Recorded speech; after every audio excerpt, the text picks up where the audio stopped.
নির্বাচনের পরে এই ভোটটাকে বিএনপি চুরি করে ফেলেছে। মূল বিএনপির যারা রয়েছে এনসিপির দরজা আপনাদের জন্য আমরা উন্মুক্ত করে গেলাম।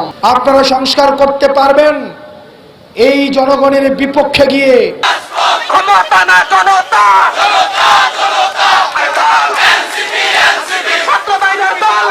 14 সালেও ভোট চুরি হয়েছে, 18 সালেও হয়েছে, 24 সালেও হয়েছে।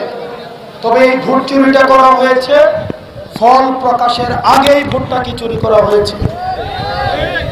কিন্তু এবার আমরা আরেক ধরনের মেকানিজম দেখলাম, এবারও ভোট চুরি হয়েছে, তবে সেটা ফল প্রকাশের পরে। আমরা দেখলাম দেশের 70% মানুষ গণভোটে এর পক্ষে ছিল, কিন্তু আমরা দেখলাম নির্বাচনের পরে এই ভোটটাকে বিএনপি চুরি করে ফেলেছে। সুতরাং জুলাইয়ের আগেও ভোট চুরি ছিল, তবে সেটা ভোটের আগে, ফল প্রকাশের আগে।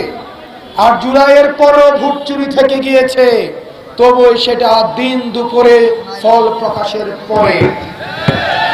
প্রিয় বিএনপি, মনে রাখবেন, এই তরুণ প্রজন্মের বিপক্ষে গিয়ে আপনারা যদি মনে করে থাকেন যে আপনারা দেশটাকে সুপথে পরিচালিত করতে পারবেন, আপনারা সংস্কার করতে পারবেন এই জনগণের বিপক্ষে গিয়ে, তাহলে আপনারা ভুল ভাবছেন।